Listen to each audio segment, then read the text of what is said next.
Quelque chose me gêne sur cette horloge.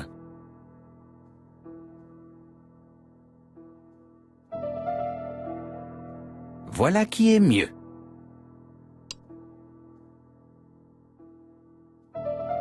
Ce pied n'est pas parfaitement fixé.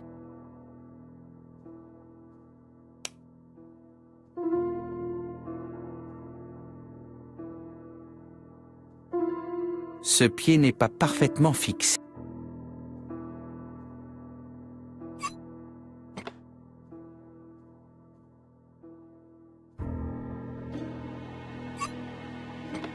Bien, le panneau de bois devrait pouvoir être ouvert.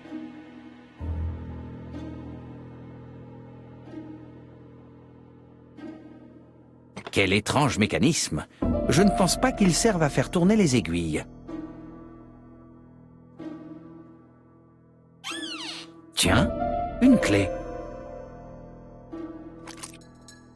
Voilà qui pourrait m'être utile.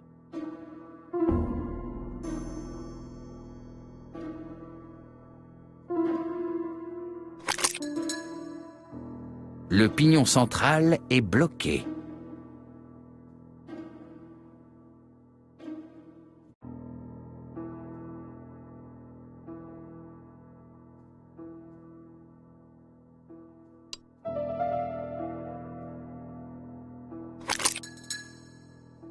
Le pignon central est bloqué.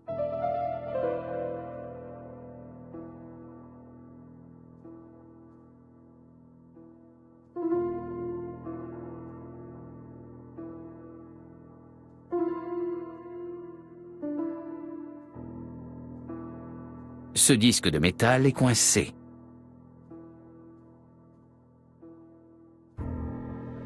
Ce code a certainement un rapport avec le mécanisme au-dessus de l'horloge.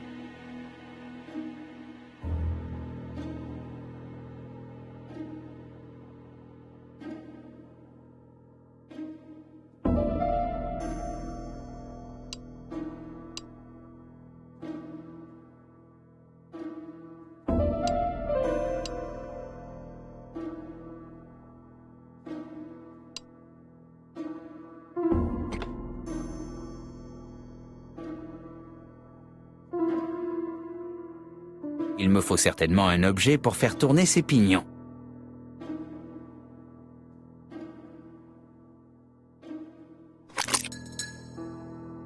Le pignon central est bloqué.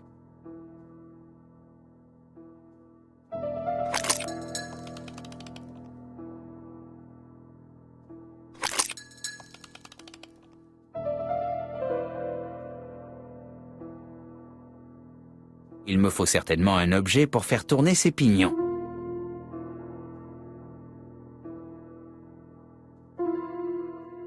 Il me faut certainement un objet pour faire tourner ces pignons. Ah! Un déclic s'est produit sur la face avant de l'horloge. Une nouvelle serrure est apparue. Qu'ouvre-t-elle?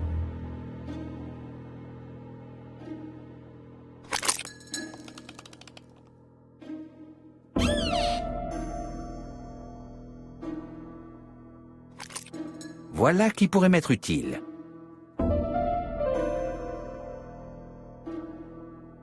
Betty, j'ai passé une merveilleuse soirée en ta compagnie. J'espère que nous nous reverrons au plus vite. D. Très chère Betty, je sais que votre cœur est déjà pris, mais vous êtes la plus belle danseuse qu'il m'ait été donné de rencontrer, et je brûle d'impatience de vous revoir. Adriane.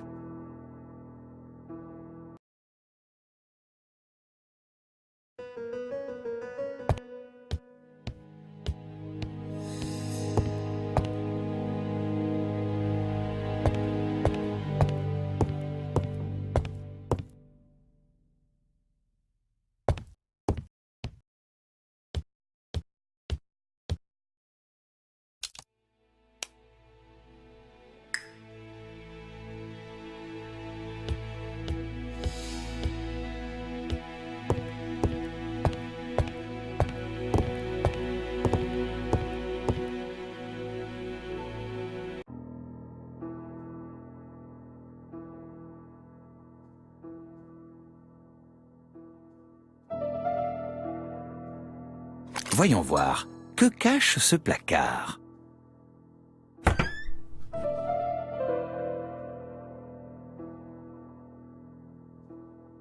Cela ressemble à du solfège.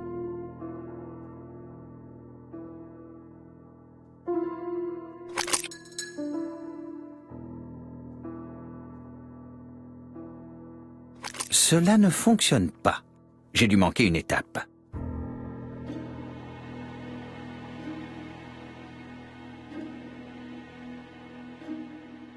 Je n'arrive pas à l'ouvrir. On dirait qu'un mécanisme le bloque. Cela ne fonctionne pas. J'ai dû manquer une étape.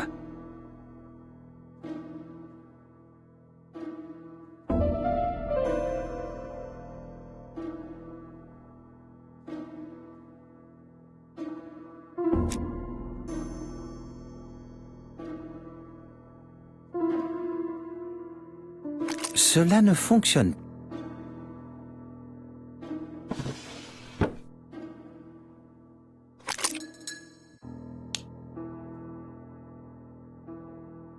Il doit bien y avoir un indice quelque part.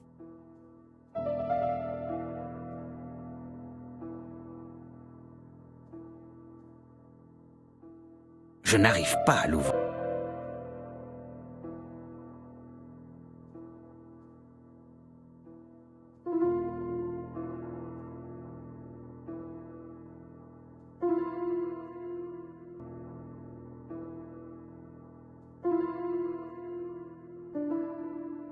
Il doit bien y avoir un...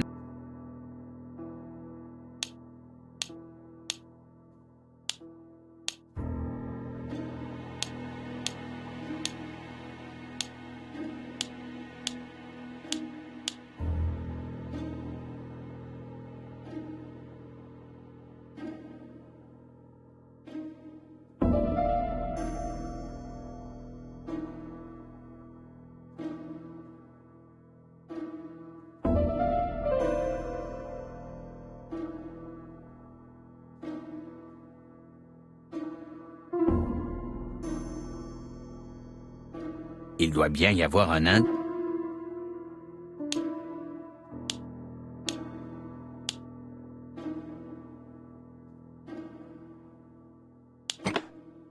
J'ai entendu le bruit d'un mécanisme se déclencher.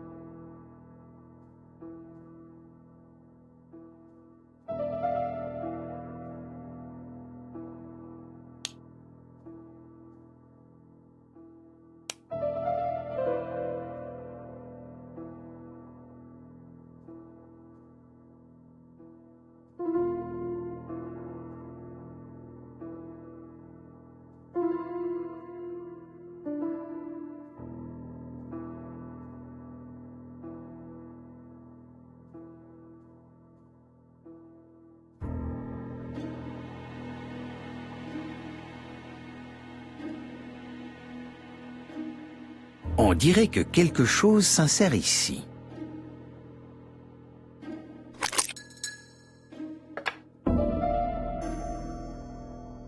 Cela ne fonctionne pas. J'ai dû manquer une étape.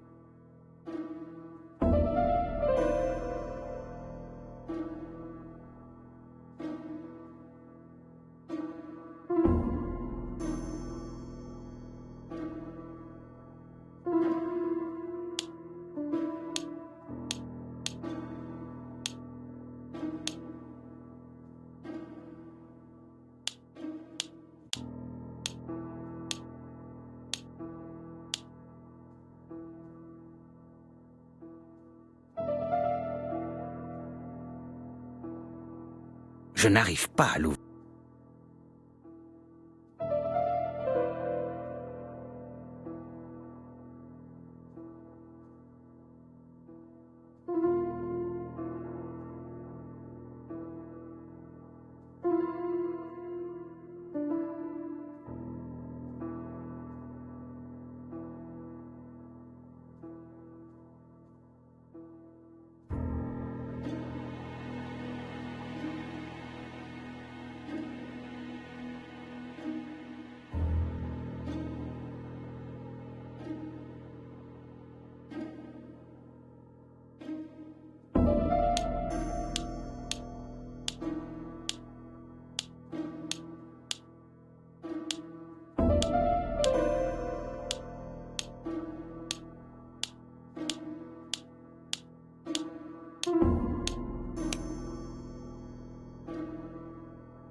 Il ne reste plus qu'à mettre le disque en place.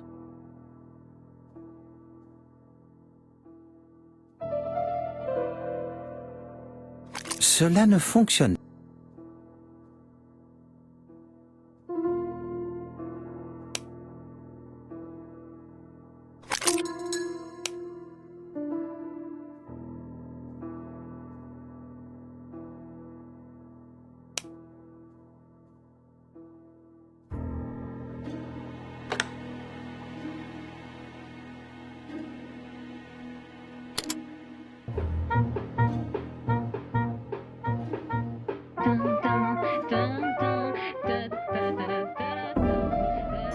Mais enfin, Donald, nous sommes en plein enregistrement. Excuse-moi Betty, mais ce n'est pas prudent. Le médecin disait que tu devais reposer ta voix.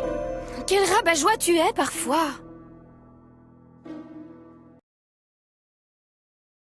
Betty chantait si bien. C'est vrai.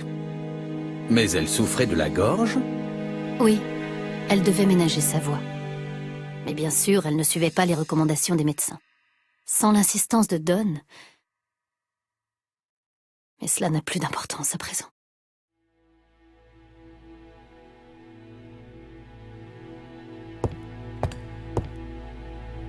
Des photos de famille et des dossiers.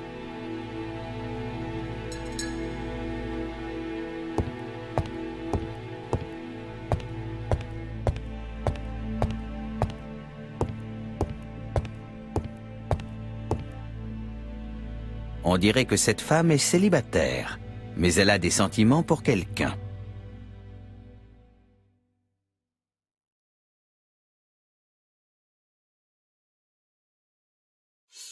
Elle fixe cette photo avec une telle intensité. Mais est-ce vraiment sa sœur qu'elle regarde ainsi?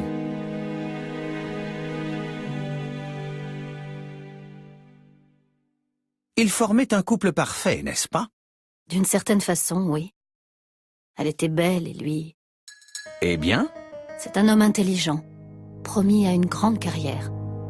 Il aurait fait un bon mari pour Betty. Toujours attentionné et généreux. Un vrai gentleman. Je sens une note d'envie dans votre voix. Vous avez du mal à entendre.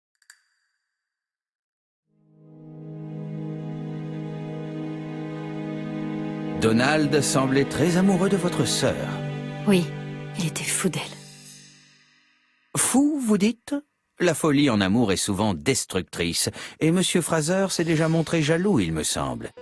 Pas plus qu'un autre. Les hommes se montrent toujours un peu possessifs, surtout quand ils sortent avec de jolies femmes.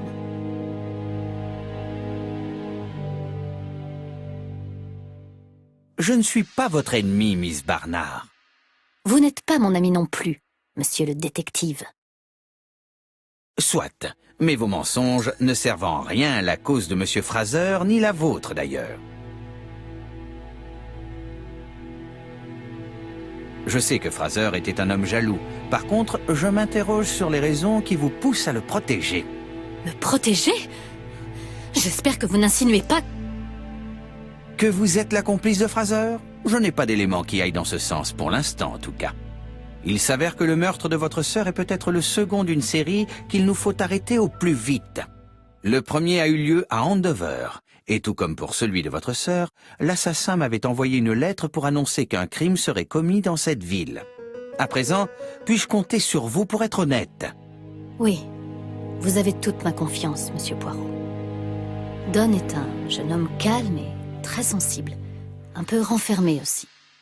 Et comme c'est souvent le cas avec les gens réservés, lorsqu'il se mettait en colère, il perdait tout sens de la mesure. Il pouvait alors se montrer si violent que... Betty en avait peur. Et quand ces scènes eurent-elles lieu? La première date d'il y a 1 an environ. Mais ils se sont querellés plus récemment. Donald avait découvert que Betty lui avait menti. Elle disait sortir avec une amie, alors qu'elle était sortie dîner avec un homme marié. La dispute a été terrible. Betty lui a dit qu'avant leur mariage, elle était libre de sortir avec qui elle voulait. Donald est devenu tout pâle et s'est mis à trembler. Il répétait qu'un de ces jours... Un de ces jours... Eh bien? Il finirait par la tuer. Vous pensez que c'est ce qui s'est passé? Mais non, Monsieur Poirot, je n'y crois pas un instant. D'ailleurs, vous avez vous-même dit qu'il s'agissait d'un fou récidiviste. Don aimait Betty de tout son cœur. Je n'imagine pas un instant qu'il ait pu lui faire du mal. Très bien, mademoiselle Barnard. Je vous remercie pour votre aide.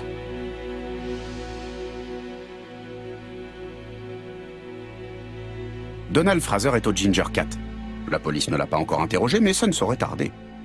Très bien, Hastings. Allons le voir de ce pas. Au revoir, mademoiselle. Présentez mes sincères condoléances à vos parents. Bien entendu, Monsieur Poirot. Et ne soyez pas trop dur avec Don. Il est plus fragile qu'il n'en a l'air. Si vous le dites, mademoiselle. Tâchons à présent de faire fonctionner nos cellules grises.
Tâchons à présent de faire fonctionner nos cellules grises.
Vous avez vu Fraser, Hastings? Quel est votre sentiment? C'est un grand gaillard. Fragile n'est pas le mot qui me serait venu à l'esprit. J'ai interrogé sa logeuse avant de monter le voir. Elle s'est couchée vers 11 heures et Fraser n'était pas rentré. Bien. D'après Megan Barnard, c'est un personnage réservé mais qui peut entrer dans de violentes colères. Nous allons bien voir si c'est le cas.